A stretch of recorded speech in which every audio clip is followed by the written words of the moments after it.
রওশনারা সাত্তার হাসপাতালের সার্বিক তত্ত্বাবধানে এবং বিকে ফাউন্ডেশন ও বাহারুন্নেসা পাবলিক লাইব্রেরির উদ্যোগে অসহায় গরিব চক্ষু রোগীদের মাঝে বিনামূল্যে চক্ষু সেবা প্রদান করা হয়েছে। রোববার সকাল 10টায় পাবনার বেড়া উপজেলার ঢালারচর উচ্চ বিদ্যালয়ে ঢালারচরের প্রত্যন্ত অঞ্চলের শতাধিক চক্ষু রোগীদের মাঝে ফ্রি চক্ষু সেবা ক্যাম্প প্রদান করা হয়।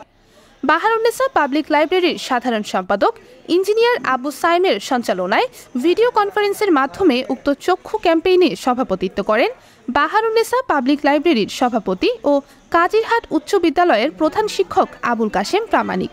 এ সময় ভিডিও কনফারেন্সের মাধ্যমে উক্ত ক্যাম্পেইনে যুক্ত হন ঢালারচর ইউনিয়ন পরিষদের চেয়ারম্যান ও ঢালারচর ইউনিয়ন আওয়ামী লীগের সভাপতি কোরবান আলী সর্দার।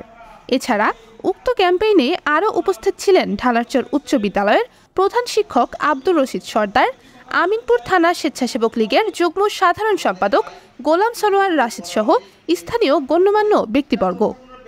চক্ষু ক্যাম্পে অসহায় দরিদ্র চক্ষু রোগীদের সরাসরি চক্ষু সেবা প্রদান করে ঢাকা আগারগাঁও চক্ষু বিজ্ঞানী ইনস্টিটিউট ও হাসপাতালের চক্ষু বিশেষজ্ঞ ডাক্তার মোহাম্মদ শফিকুল্লাহ পলিন। এই সময় ডেস্ক রিপোর্ট।